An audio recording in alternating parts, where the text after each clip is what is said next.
Well, it's over. It's finally over. The Miami Marlins have ended the longest losing streak in franchise history as they took down the Philadelphia Phillies in walk-off fashion, 8-7 tonight.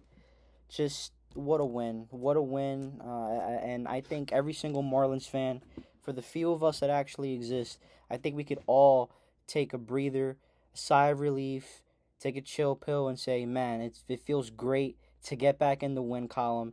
My guy, Griffin Conine, the son of my all-time favorite Marlin, Jeff Conine, comes through in the clutch in the ninth, giving us the win in walk-off fashion. His first ever walk-off hit in his entire career, his very young career, and that capped off what was a total roller coaster of a night. The Marlins looked like they were going to lose their 13th in a row, thanks to another horrible bullpen effort, which I'll get into in a minute. Because despite the win, we got to talk about Clayton McCullough and his horrible decision making because I think we've all had enough of it, and I think it's time for him to get fired. I'm not gonna fire him after a win, of course, but I think it's time for him to go. But I'm gonna get to that later on. So the Marlins, they humbled Zach Wheeler today. Coming into the series, we all knew that it was going to be a challenge, especially with the pitching staff that Philadelphia has at their disposal. And Zach Wheeler is their ace, and he's having a tremendous season. I believe coming into the game, he had a 10-2 record with an ERA just under 3. So he was rolling, he was dicing, he was doing his stuff, and we got to him early today. I wrote down a lot of notes here, so excuse me, but Zach Wheeler was humbled tonight. He was absolutely humbled, and we basically chased him. He only lasted 3 innings today, which was shocking. I thought he was gonna go 7, 8, 8 at the very most because, like I said, he's been dealing, but he did not have it today, and we were very fortunate to take advantage of that. He only pitched 3 innings, and he only pitched 68 times. He only threw 68 pitches, 41 of them being strikes. He ended up giving up 6 hits, 5 earned runs, and we ended up getting a pretty decent lead, a 5-2 lead after 2 innings. Uh, five of the runs he ended up, 5 of the runs that he ended up giving up, were earned. We ended up seeing 2 home runs, both of them solo shots off of Zach Wheeler. We had Heriberto Hernandez, who I like to call the Dominican Barry Bonds, comes up again. He hasn't really homered too much recently, but he comes big here with his 15th homer of the season right off the bat in the first inning. Game got off to a bad start, so it was nice to see him basically tie the game up. Because what ended up happening was Tyler Phillips, who got the start, ended up giving a 2-run shot to Bryce Harper right off the bat in the first inning. So things were not looking good, and Burt was able to tie it up for us in the first inning, which I think was great. And then Griffin Conine kickstarted what would be a memorable night by getting his 8th home run of the season. Again, a solo shot in the very next inning, a second inning solo shot homer, which was good. And that basically, in the second, that kickstarted, a great run for us. A 3-run inning in that second to give us a 5-2 lead, and things are going good. Tyler Phillips, after that first inning, was able to get his mojo back, and he's been able to, he's had a mixed bag of a season, especially as a starter since moving into that, especially moving into the starting rotation. But man, he was dealing tonight. He took the punch. He took the gut punch in the first inning with that 2-run shot by Bryce Harper. But after that, it was lockdown. Got out of a lot of jams, or a few jams actually. I believe in the 4th inning, Philly had 2 runners on. One of them was in scoring position at the least. I'm trying to remember off the top of my head. Should have wrote it down. So they were threatening in the 4th, got out of it. They were able to pitch 5 solid innings. And he ended up only giving up that 2-run homer to Bryce Harper. Like I said, after that, it was lights out. He only allowed 3 hits and 2 walks, and punched out 5 Philadelphia batters during his game today. Otto Lopez, another big game for him, 3 for 5, which included a triple off of Zach Wheeler, an RBI, and I believe a stolen base as well. I forgot to write that down. But yes, a triple and an RBI in the second inning for him, driving in one of the 3 runs that we scored in that second inning. He is one of several Marlins batters today. I believe he's one of 6 Marlins batters actually today that recorded multi-hit games. The only ones who did not record multi-hit games were Kyle Stowers, who went 1 for 4, Javier Sanoja, and Joe Mack. Sanoja and Mack ended up going 0 for 3 today. So they had offers. But, man, that bottom of the ninth, let's talk about it. So it starts off, so Yohan Duran comes in for Philadelphia. Now Duran, Dominican, by far their number 1 option to close games out, and he's been doing that all season long for Philadelphia. So he comes in the game. We're down, obviously, and Jacob Marcy starts it off with a single. Now, Marcy, shout out to Jacob Marcy because he's had a brutal season, a horrible season, but he was able to come up big today with a multi-hit game. Big hit that gets things started in the 9th with a single. So he singles in the 9th to start it off. Then Otto Lopez singled, which drove Jacob Marcy to 3rd. So we already had a threat with no outs. First 2 batters, they get base hits. And, Marcy goes from 1st to 3rd, which was exciting. Then things really started getting good when Duran hit Kyle Stowers in the forearm, which was very scary because obviously you don't want to see any batter get hit, let alone one of your best batters in the forearm. We obviously know that Michael Peterson in the previous series ended up taking a shot to the forearm, and now he's day-to-day. So I was kind of worrying that, Stowers was going to be hurt, but he was not hurt. He stayed in the game, and he ended up getting taken out for Esteury Ruiz, who served as the pinch runner for him.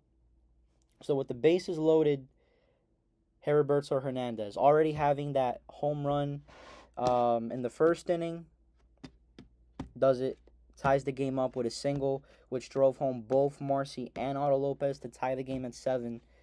Great game for him, and he definitely should be in consideration for player of the game, even though he did not drive in the winning runs.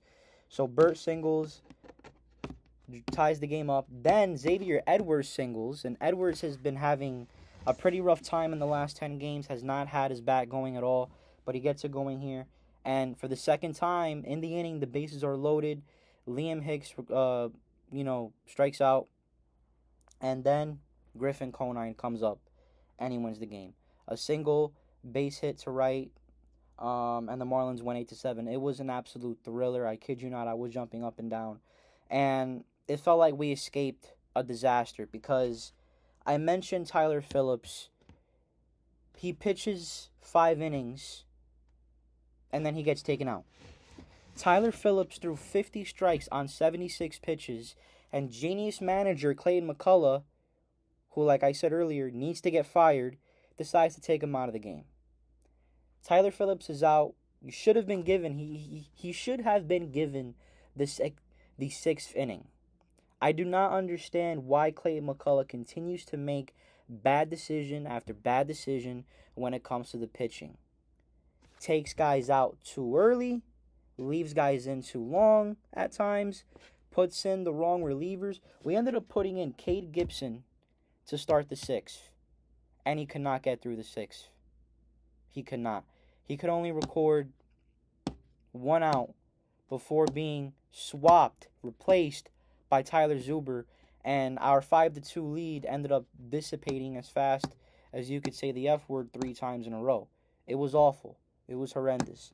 Cade Gibson, Tyler Zuber basically allowed a 4-run 6th inning to basically lose us the game before we ended up pulling off that magical comeback. But the game felt over. It felt over after that. Because as has been the case throughout this now 12-game losing streak, which is thankfully over, one of the biggest issues during the losing skid was that the bullpen was absolute ass. I talked about it in yesterday's recap. 5th worst ERA in the major leagues. Bullpen. The 5th worst bullpen ERA in the major leagues during our losing streak. And they come in and they screwed things up again today. But luckily, we would hang in. John King would actually pitch 2 innings, 7th and the 8th innings. He would give up another run, unfortunately, but did a solid job. 1 strikeout. Not much more you could ask of him. It's unfortunate that he gave up the run, but again, he should not have been put in this situation anyway. He should not be judged for that. And if anything, he should have been in the game at a point when we were either having a lead or tied at the very least. That's it. I don't know why Clayton McCullough decided to put in Cade Gibson over John King to start the 6th. I know that Clayton likes to go to John King in the late innings, like the last third of the game, but you can't do that. You can't do that. You need to have, and it doesn't make any sense to me because John King was on the injured list. He was on the 15-day IL. And then the bullpen struggles. We don't have one of our best arms available. We get him back only for him to not put him out there when you want him out there. And again, going back to Tyler Phillips, I do not understand why Clayton McCullough decided to take out a guy who was dealing after 5 innings in less than 90 pitches. There's no reason for that. There is no reason for him to be taken out of the game at that point. You're on a 12-game losing streak, and that's what you do. Now, most of the times, that's the right decision. But when you're on a 12-game losing streak, you can't expect, and you should not take out one of your better pitchers, especially when he's in a groove. Clayton McCullough is one of the biggest problems for why the Miami Marlins are where they are today. That's a fact. He's made so many bad decisions, and me and Colin have talked about it on the actual show already, and we're only 2 episodes in. There's no way that you could look at this game today and say that he deserves to be the manager of the Miami Marlins moving forward. He is one of the biggest reasons why we went on this 12-game skid in the first place, and now we can't even buy at the trade deadline because of that, and a lot of that has to do with Clayton McCullough. In my opinion, he is the worst manager in the game today. I don't know any other manager. Well, there might be one manager who makes a lot of bad decisions as well, and that's Aaron Boone of the New York Yankees. But other than Aaron Boone, I don't know any other manager that makes as many bad decisions as Clayton McCullough. And I'm tired of people defending him. People need to stop defending him because he never learns from his mistakes. Now, luckily, Griffin Conine saved his ass today, but this is not going to happen every single night, and it hasn't been happening every single night, as evidenced by this 12-game losing streak that we thankfully snapped. Clayton McCullough, as nice as he is, as good of a person as he is not fit to be a major league manager at all, and I'm getting sick of watching him stand in the dugout just with his arms crossed, looking up at the sky, looking up at the ceiling, looking for answers. You're the manager of this ball club, dude, and you're failing to do your job right.